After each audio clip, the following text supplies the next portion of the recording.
Hello, everyone. Welcome into the live Week 9 waiver show on RotoViz Radio. I'm Kevin Szafraniec, and tonight I'm once again joined by Blair Andrews. Blair, how's it going? It's going great. A lot of big news to talk about tonight, so I'm excited to get into it. Yeah, and I say we'll kick off the show with some non-waiver news, as the Ravens have acquired Deontay Johnson in a sixth-round pick from the Panthers in exchange for a fifth-round pick. Just for some context, the Panthers sent cornerback Dante Jackson and a sixth-round pick to Pittsburgh for Johnson in a seventh this offseason. So it's not like they're losing a ton. When I first heard the news, I thought they sent at least like a third to Pittsburgh. So it's probably not as bad. I don't really know how good Dante Jackson is, but it doesn't seem like they're losing as much as like the sticker shock wasn't the same as my initial shock when I first saw the trade. Yeah. I mean, it still seems like Baltimore got Johnson for almost nothing. So yeah, it's always good. In your neck of the woods, I'm sure everybody's happy about that. Yeah, I mean, I think Johnson could be interesting for the Ravens. Gives them another receiver, another target to throw to. I think there's, Bateman's been maybe a little bit unreliable, and having more weapons for Lamar is always good. So from a reality standpoint, I think this makes a lot of sense for Baltimore. From a fantasy standpoint, I have a different opinion, obviously. Yeah, my initial thoughts too were it's bad for Deontay Johnson's value, and I mean most likely probably Zay Flowers is as well. Maybe across the board, I really don't know. I think it probably hurts Flowers the most, but I do think it probably hurts Mark Andrews as well. Johnson, we were kind of talking off line a little bit. He's, he maybe has a reputation as a guy who gets open at shorter depths, but he's actually has a much more versatile role going back to his days in college. But still, I think he's a threat to take targets away from people, from everyone in that offense, basically. And you probably can't pencil him in for as many targets. I mean, Flowers was kind of the clear number one in that offense, and I kind of expect he still will be. And we're looking at Johnson as the number two target, but lower volume for both of them. I mean, I think it's a good sign for Lamar Jackson and his kind of MVP hopes. So, yeah. Yeah, that's kind of the same way I felt about it. Really, the big winner is Lamar, and also, I mean, it's a lot of insulation against if one of these guys goes down. I mean, say Johnson did sit last week, and I don't know if that was more because I mean, it wasn't like a well-kept secret that he was probably going to get moved. So I don't know if him sitting last week was more just for them just protecting him, making sure that he still carried some value, make sure he didn't get hurt. But I would say across the board, yeah, Lamar definitely looks like the big winner in this one, and also lots of insulation. And say Johnson sure isn't going to get peppered with targets like you saw especially like when Andy Dalton first jumped in Carolina. So across the board, it's an exciting move. That's Baltimore's definitely not where I think most people saw him going, but here we are. And then the other big news from today, which is a lot more fantasy relevant.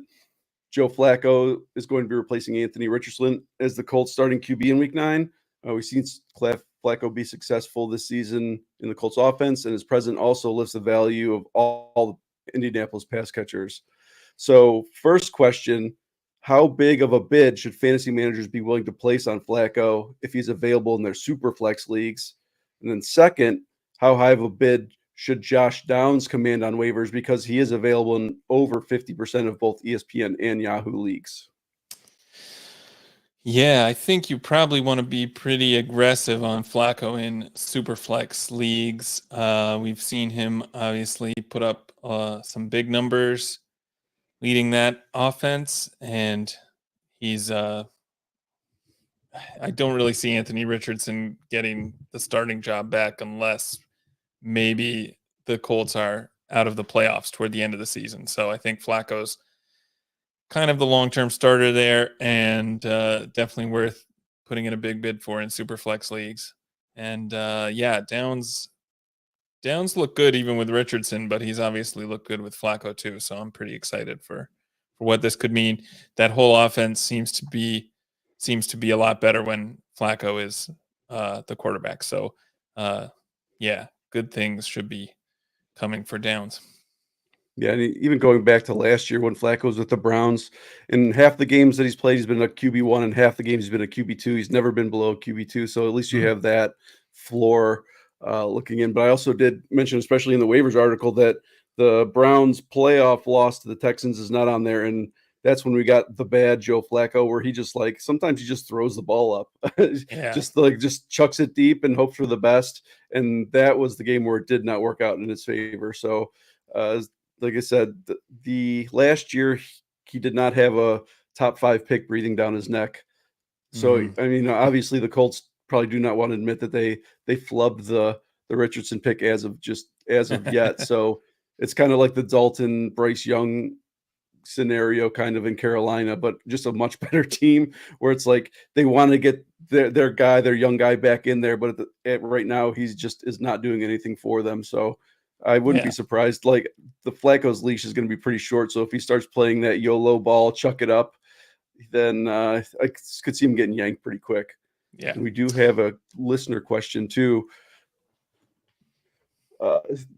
Says, I have Kincaid and I'm thinking of proposing trading Josh Downs for McBride. Is this a trade worth proposing?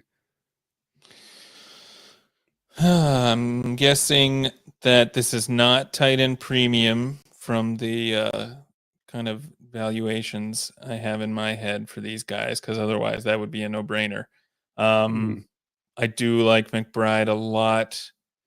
Probably this is a good time to move Downs. His value obviously is on the rise, and yeah, we kind of don't really know what's going to happen in Indianapolis when they change quarterbacks. Half PPR normal Yahoo League, he says. Okay, yeah. Yeah, I mean, it's obviously team dependent. Depends on what other receivers you have, what you have at other positions. But I do like like both. Well, yeah, I'm happy with that trade, with that valuation. Downs for McBride. I think I'd want the McBride side. Yeah, I'm in the same boat. I think you might have to add a little something extra, especially with the volatility, or I guess it's more perceived volatility of the tight end position at this point, because tight ends have actually been kicking it up over the last month. Kind of looked into that in the Monday Review article yesterday. The first month was brutal, and Blair wrote that up as well. But over the past month, things have, at least high end scores, people tight end scoring the double digits in PPR has like doubled across the league compared to the first month. So but there still is definitely the perception across all of fantasy that the tight end position is not playing well. And I think whoever the McBride owner is probably going to want to hold on to that, especially if that perception is still like true in their eyes. Especially, and I would be more, I think Downs obviously holds more value in a full PPR as opposed to half, because he does get a lot of those dump off passes, even though he did have quite a few long gains in week 8. And just kind of for context, I also think that really Josh Downs isn't getting the love that he maybe should, because I mean, he is the top guy in the waiver wire article today, especially after the news came out that Flacco, at least as far as wide receivers go, he's the top guy. Once Flacco was announced as the starter, because since he came back from injury in week 3, he's the overall PPR wide receiver 12. As far as just rankings among wide receiver, 10th in targets, 11th in receptions, 16th in yards, and tied for 7th in touchdowns. So I don't think that that's the way that people see him, but I mean, that's kind of what he is. And I'm not apologetic about my love for Josh Downs, so there's that as well.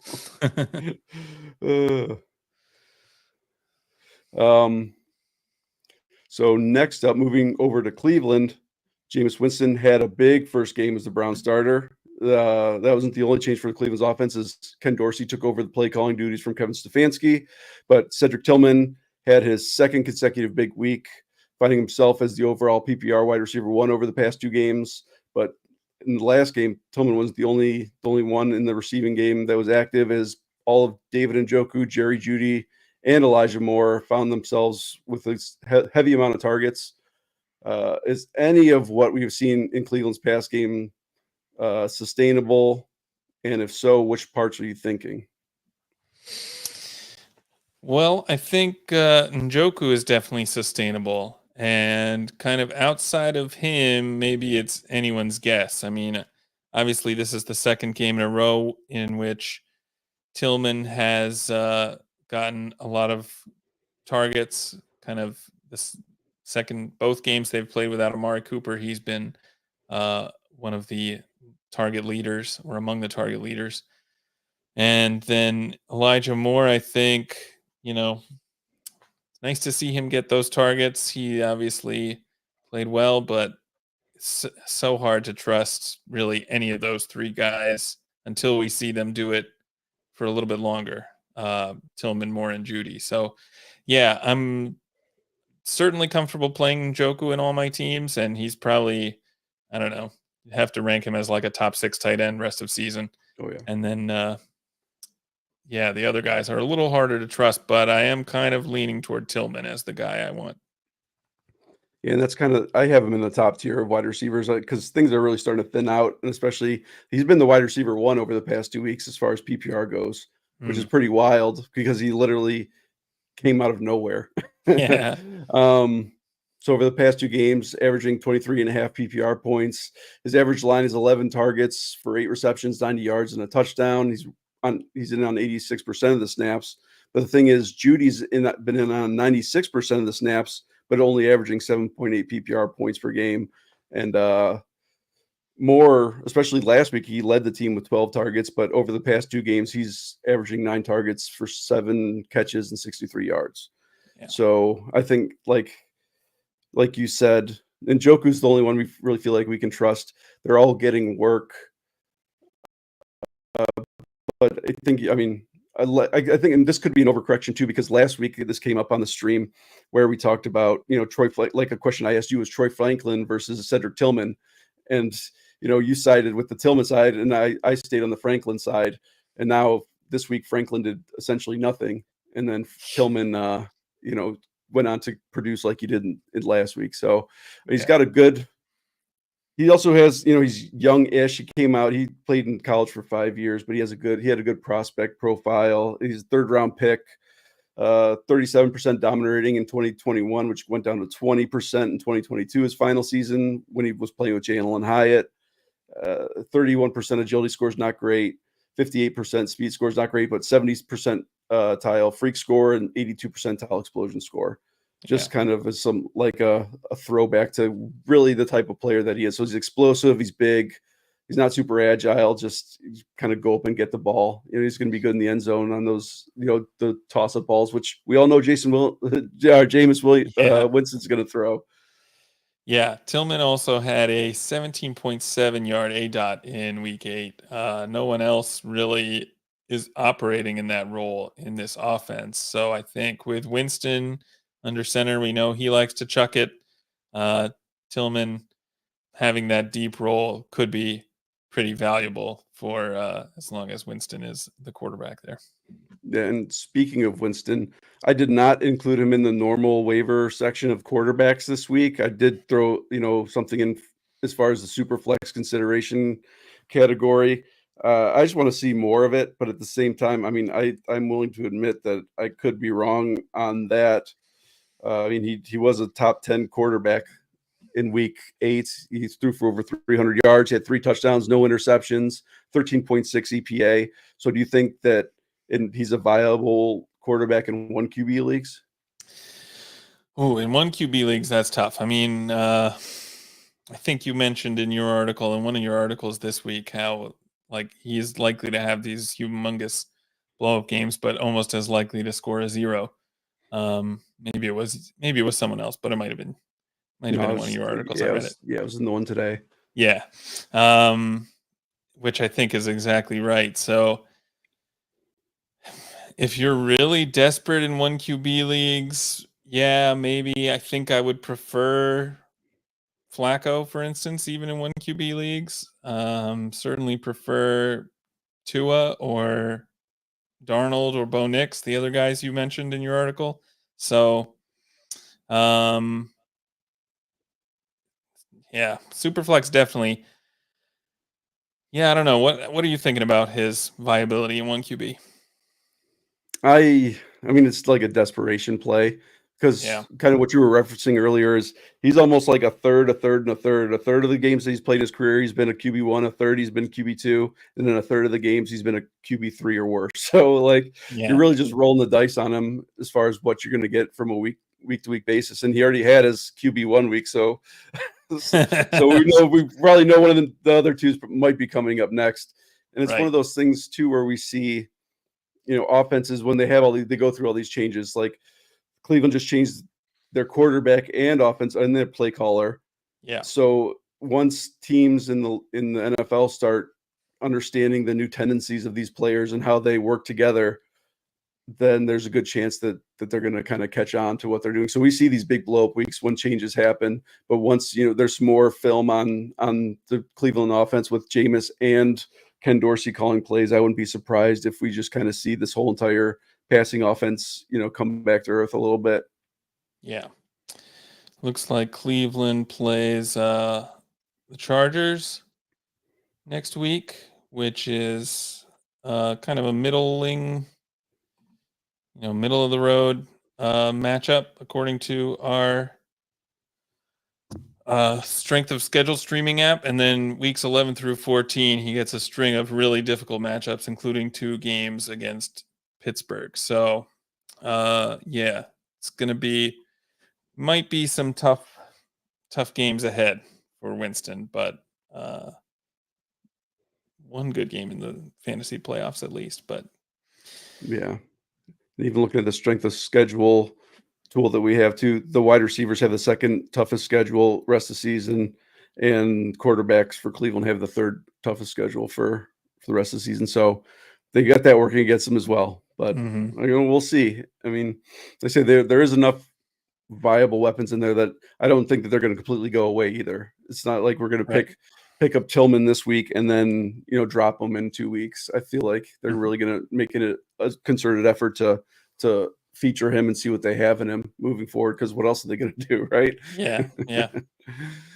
So joining Downs and Tillman in the top tier of the Week 9 waiver article for wide receivers is Keon Coleman. There were plenty of questions about how long it would take him to acclimate to the NFL coming out of college, and he's been actually looking pretty good pretty much across his whole entire rookie season. He's been efficient.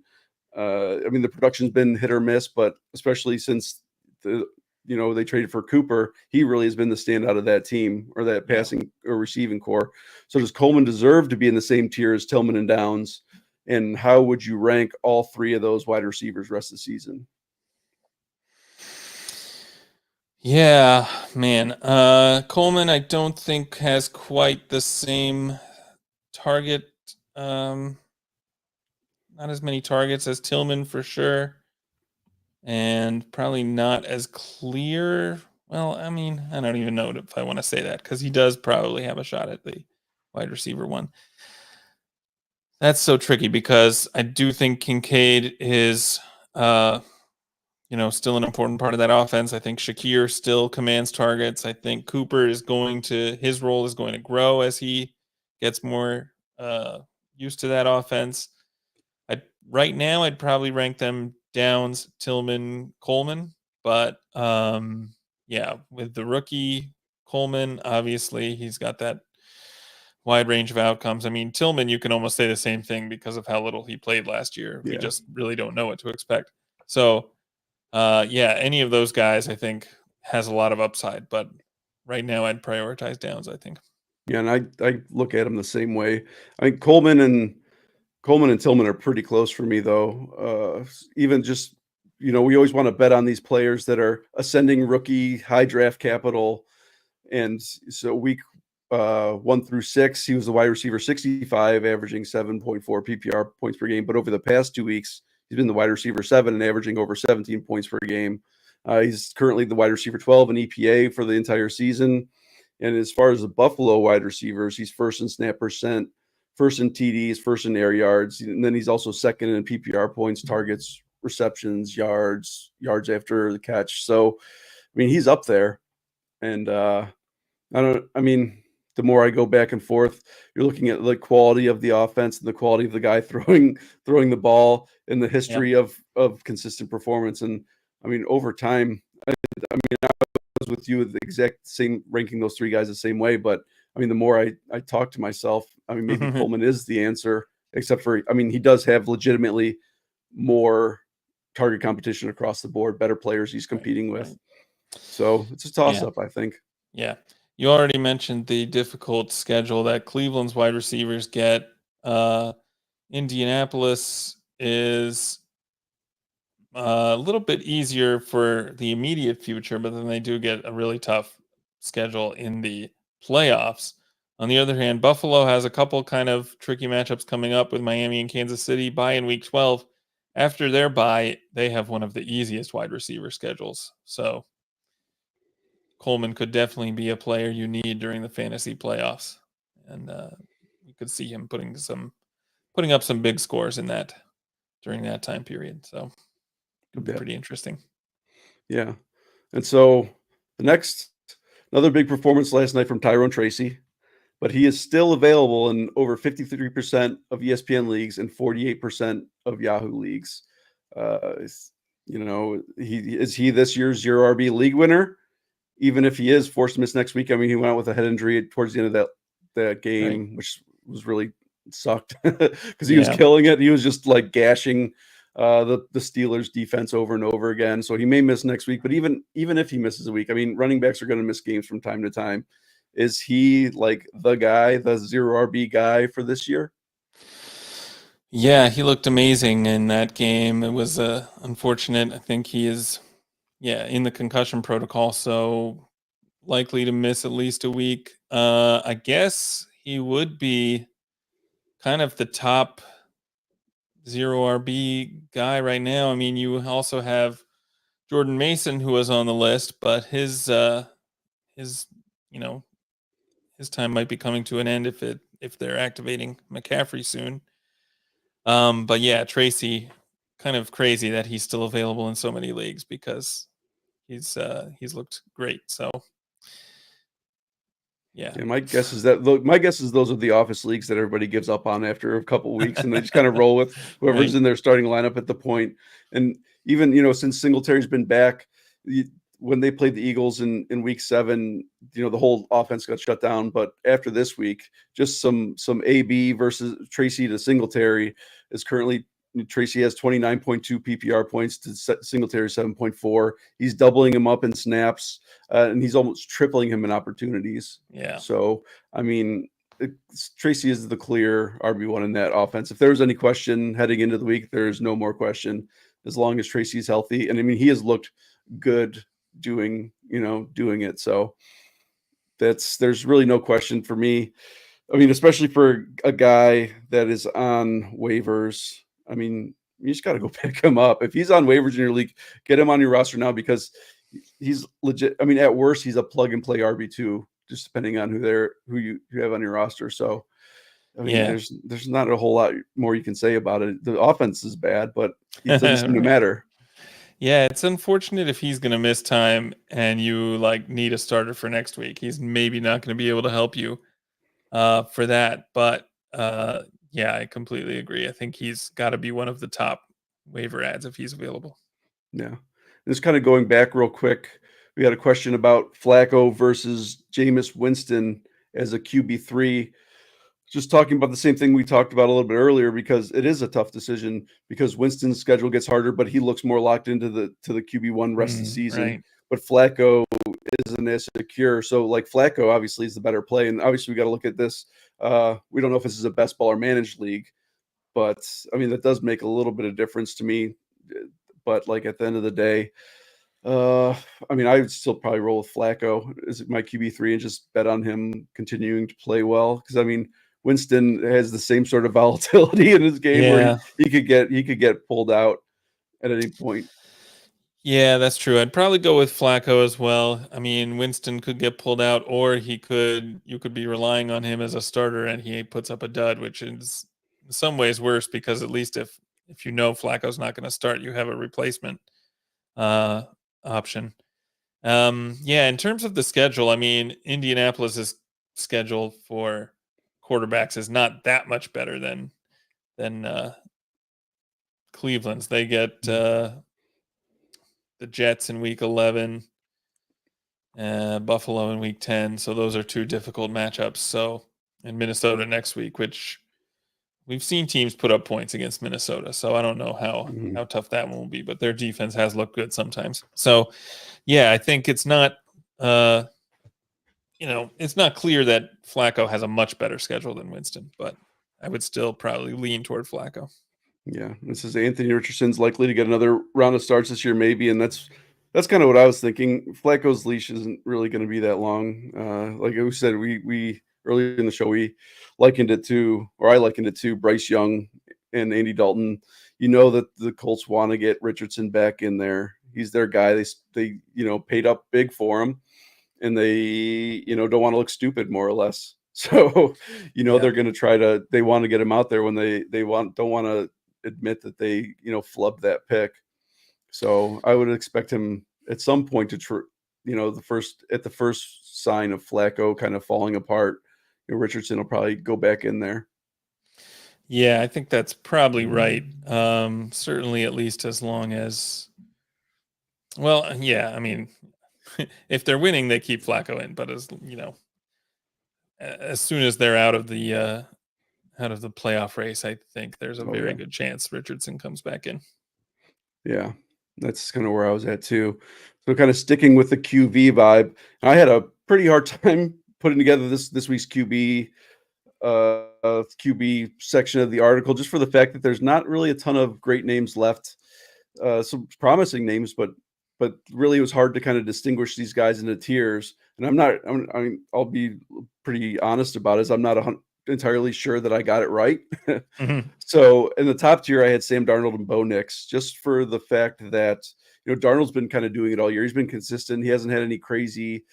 I think he's had 3 20+ point games this year, but recently he's been kind of sticking below that. But he's been consistent. And then Bo Nix obviously started off pretty slow, but he's had 3 20-point games in the last 4 weeks. He has that rushing floor.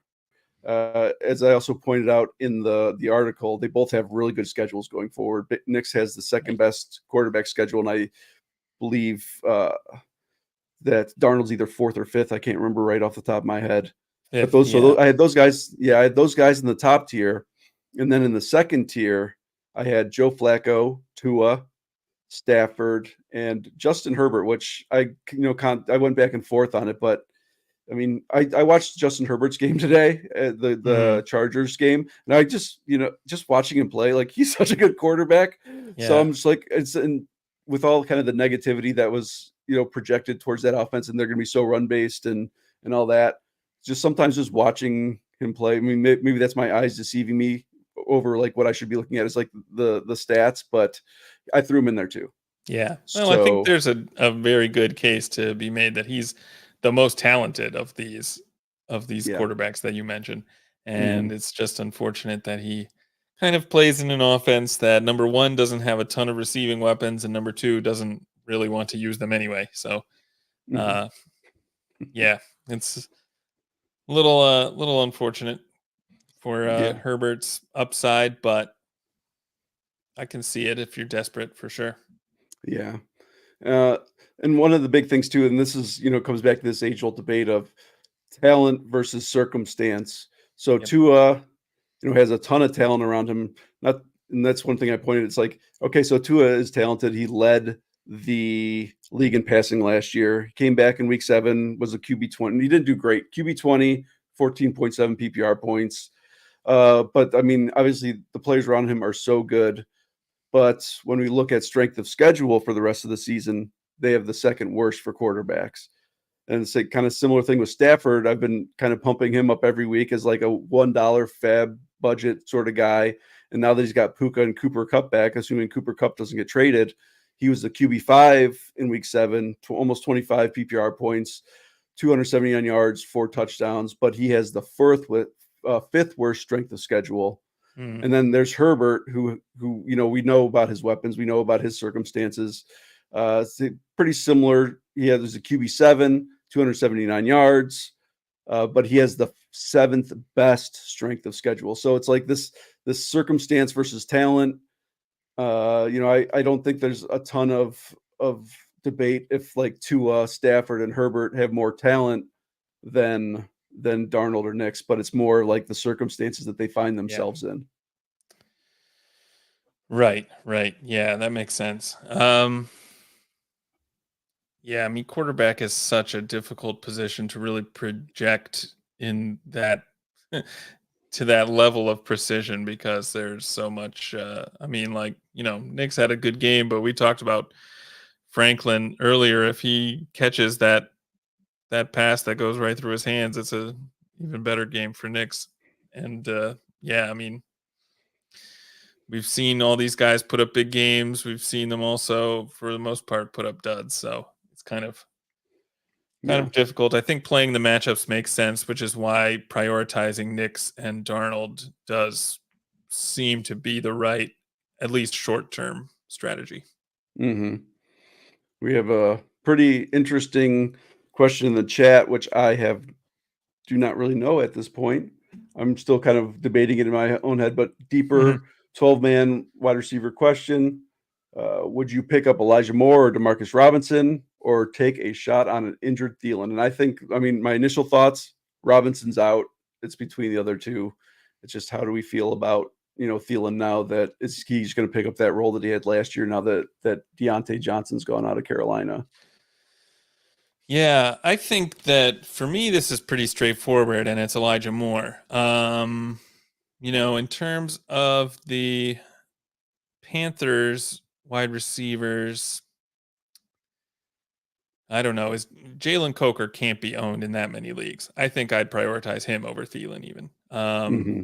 He's been looking pretty good. He's been getting quite a few targets and running quite a few routes. I'm pretty interested in what he can do. Undrafted free agent, but stuck around and earned his way onto the field. So he's somebody who I think is pretty intriguing. So it'd be Yeah. more for me, maybe Jalen Coker if he's available. Yeah, and that makes sense too, because even when I was doing some of the deeper dives for the wide receiver advanced stat article for some guys that maybe were not getting a ton of opportunities, but were really efficient, Coker popped up in multiple of the stats as far as somebody to keep an eye on. And now, I mean, obviously, I think the Carolina is kind of conceding that they, are not they're going to be they might just be tanking to get the number one pick at this point to pick between Ward and Sanders. Sanders, yeah, So, I mean, that could be the case. And then they're just trying to, I mean, they know what they have in Thielen. So, I mean, getting Coker out there and giving right, more opportunity with like the young guys, might be the Coker, Mingo, and Liget show going right. forward. And they might just kind of hold off on Thielen. So I think that's definitely the right answer as far as that goes. I mean, Elijah Moore, like I said, he got 12 targets in Winston's Yeah. first start.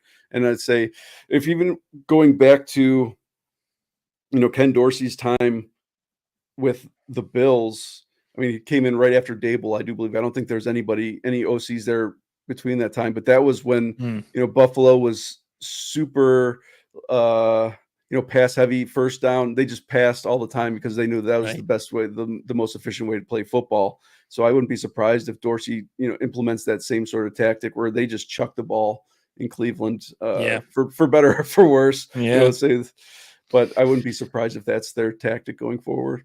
Yeah. I mean, they haven't looked good running the ball this year at all. Obviously, getting Chubb back probably you would think changes that, but he hasn't looked good in his debut so far. But hopefully, that's just kind of being away from the field so long, and he'll look better. But I agree. I think we're gonna see a lot of passing in Cleveland. Yeah. And just kind of rounding it out with tight ends. There's not we're getting thin at tight end as far as the waiver section goes. I mean, Hunter Henry's been the staple pretty much all year. And actually for the first time all year, Isaiah Likely's been actually the second time, first time since week 1, Hmm. Isaiah Likely's been eligible for the article. He's available in over 50% of both ESPN and Yahoo leagues. Rest of season, is there a preference that you have between those guys? Man, I mean, Likely's outlook is a lot murkier now with Deontay Johnson coming into the fold. So I guess you would prioritize Henry. And that's so hard to say. Hopefully there are other options, because it really is kind of scraping the bottom of the barrel. I guess Mike Gesicki didn't make the article. Is that because he's not available in enough leagues, or not good No, no, enough? he's definitely available. I just didn't really. I wasn't super. I mean, like I said, he had the good game against Kansas City early in the year, and then he had the good game last week against the Eagles. Beyond that, it's been like the 2-3 targets a game. Right. I mean, personally, I'd rather have Eric All than Yeah, Gesicki at maybe. this point. Just go with the young guy, than the Iowa tight end bias. I mean, it does But seem like in games when T. Higgins is out, they try to get Gesicki involved as kind of a one-for-one replacement. So that's kind of the only thing. If Higgins is going to miss time, Gesicki seems to have some additional value as like a one week fill-in. So he's kind of interesting. But yeah, I think Henry is probably the top name. Likely, obviously, can put up 30 points, with two touchdowns almost mhm. any week. And I don't think Deontay Johnson being in Baltimore changes that. I don't think it changes his upside, but it does change kind of his target floor, we'll say. Yeah, and one thing that, even looking at Mark Andrews, earlier in the week for the newsroom article I did, and then kind of revisiting that Isaiah Likely versus Mark Andrews today. So even over the last few weeks, you know, Likely has still been the leader. He's been on the field more, leader in snaps. Mm-hmm. And even over like the last 3 games that Andrews had, his resurgence, Likely only has one less target than Andrews. It's just Yeah. that Andrews has been so efficient that he's just been blowing him out of the water. So he's still getting opportunities, but of course, that blurb I wrote before the Deontay Johnson trade, so that does change things significantly. And the only other thing is, so I do believe that Hunter Henry is the clear pick of those guys as well. The only thing is, we just hope that Drake May comes back. I'm pretty Right. sure he's in concussion protocol right now. So I say Right. with Henry's value goes down significantly. I think if Jacoby Brissett's in there, because he has shown Yeah. that good rapport with May. So but I do, either regardless, I do think that Hunter Henry's the better of those two. And just one little like ending note. Jonnu Smith has actually been getting a decent amount of work in the Miami Dolphins offense. I didn't know. He's not somebody I ever really like looked to, especially, but like he's been, getting enough work to make him like a very, deep league, especially like maybe like a tight end premium. He's been producing more than really any Dolphins tight end in recent memory. So at least Yeah. getting the opportunity. So that's just one of the things, especially like in a tight end premium, good quarterback. There's worse names, like between Conklin and Jonnu Smith. I mean, my instant reaction is go Conklin, but I mean Smith might be the better option of the two, actually, once I kind of Yeah. like sit down and look at the stats. Which just, I think there's such a stigma against those Miami tight ends because they haven't been used like really at all, Right. since McDaniel's been there. So, Right. just a a little nugget to put in the back of people's minds going forward, especially if you're really struggling at tight end. So this is a good question that we have some time to go through. How would you rank these handcuffed running backs? Algier, Davis, Braylon Allen, Charbonnet. Need to drop one. Hmm. Probably wouldn't drop Algier. Wouldn't drop. I don't think I would drop Davis.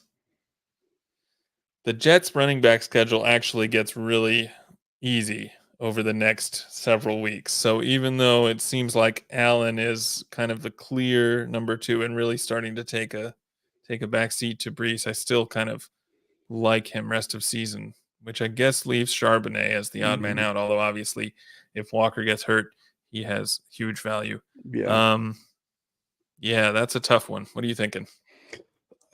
First, my initial thought, I've never been a big Charbonnet guy, so my initial thought was drop Charbonnet. But right now, we've seen what Charbonnet can do. Um, we've seen what Ray Davis can do, but those are the two options Yeah. in my mind. And I mean, it hurts no matter what, but I'd say Ray Davis is my guy, but I say he might be the pick to drop Yeah. right now. Because like looking at Charbonnet scored, I mean he wasn't very efficient, but he scored really well when Walker was out that one or two Yeah. games with his oblique injury. Yeah. So I think, and Braylon Allen, surprisingly, I moved him back up a few tiers in this week's waiver article because he did end up getting 12 targets or 12 carries after Yeah, only getting right. 5 total the past 2 weeks after the Jets coaching change. It seems like they might realize now that like, oh, hey, yeah, this guy's really good. We should probably give Brees, a 2-to-1 split or 2-to-1 advantage, but still keep him pretty heavily involved, which was nice to see. It's a good point. Yeah. Yeah, I'm probably with you on, man. Yeah, now I guess I'm rethinking maybe it is Davis, but Yeah, I mean, that's it's a tough. hard choice. It's nice that you have all those options on your team, I Right. guess is the best. Okay, you have all these great 0 RB guys. Yeah. You Yeah, it does seem like certainly Algier has some standalone value even when Bijan is healthy and playing well. So that's the one thing know, that kind of gives him the advantage there. And maybe Allen does too if they're going to keep giving him double-digit carries. yeah. And then we got one last question before we go, and it's a good one. Does Tank Dell need Nico, or is this set up right? Are we going to see that Tank Dell breakout after him pretty much struggling all year long? Yeah, that is a good question. I do like Tank Dell.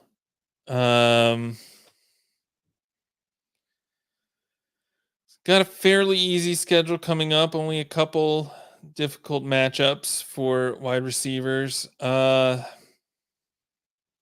Jets, Detroit, Dallas. It's kind of like who else is going to get targets in that offense now? You know, he's kind of got to be the guy, and I think with enough volume sent his way, he'll be able to perform. So I'm pretty optimistic. Yeah. I mean, I think it's going to be awesome once Nico gets back. I do believe he only has Sure. 1 week left on IR. I'm pretty sure he's missed at Yeah, least that 2 sounds about games. right. So 2 games at most, but it feels like he should be coming. Maybe I mean that's his first opportunity. I haven't heard any updates on if they're planning to activate him as soon as his window opens. But that Mm. is something that I'm just assuming. I mean, I figure hamstring injury 4 weeks. Me as really knowing nothing about medicine says that's just being some guy that watches a lot of football. So that feels about right. I'm reading they're expecting him to be good to go for week 10. Okay, so 1 more week. So Yeah. really, I mean, well, this will be Tank's audition this week. Yeah, yeah. Of course, I'm also reading some rumors that the Texans might try to trade for a receiver, but the names that I'm seeing are not that interesting. So Yeah, they're not Cooper Cup level no, receivers. no. Talking Mike Williams. Yeah, that doesn't really do too much. So Any interest that's in John Mechie the third? that's kind of the name that I was thinking. I'm more interested in either Dalton Schultz or even Kate Stover. Mm, Pretty much every week in the waiver column, I've suggested Schultz as a drop until this week because he's been basically in the waiver article. It's if they're owned in over 50% of leagues, but I don't feel like they should be. Then they're listed as a potential drop. And this was the first week that I did not list Schultz just yeah. for the fact that they might be looking his way a little more. But I think Right. really Kate Stover, when I have watched the Texans this year, I mean he's been getting a decent amount of work. When I Mm-hmm. see uh, some big lumbering dude catch the ball, and think it's either Schultz, but a lot of time it's like I think Stover's a lot stockier, and I see it, I'm like, oh, this guy, Yeah. is probably not going to be running away from any defenses, but at the same time might be running over a few guys. So I may prefer Stover. It might be a good pickup for some FFPC league tight end premiums, especially dynasty, moving forward. Yeah. So so back to your question because I didn't answer you whatsoever. John Mechie's okay. I mean, Yeah. I think Right. he's had a couple games, throughout his career, but I mean, good story. Obviously, we're happy that he overcame his health issues, but at the same time, it's just I'm happy for him that he gets to go through all that and be a millionaire. Yeah, But right. I don't know if anything beyond that. Is it good for you?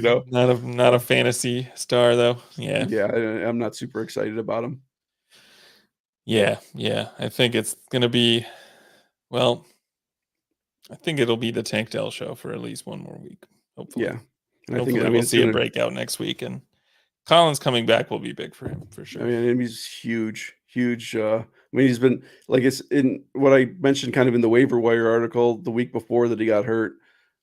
Because like literally, I don't know if anybody who's been following along, but for the first like 4 or 5 weeks of the season, literally everyone except for Jamison Williams that I put on as the featured image on those articles like got hurt the next week. Right. It was really rough. I got super scared. Like literally, I was going to put Jamar Chase on, and I'm like, no, I can't do that. I'll throw in. I forgot who I put in. I think I put Ayuk in, and literally he probably tore his Oh ACL the man. following week. But anywho, yeah. So Right. I don't know. Like, Gotta put a picture let's, of the author in. yeah, no, that's kind of what I floated. So it might be coming this week. I'm sorry, everyone, if you're subjected to my the Grim Reaper of thumbnails. Amen, Joe King. Yep. I take that to heart for sure. So I'm sorry for any fantasies teams who my poor taste in images has ruined this year.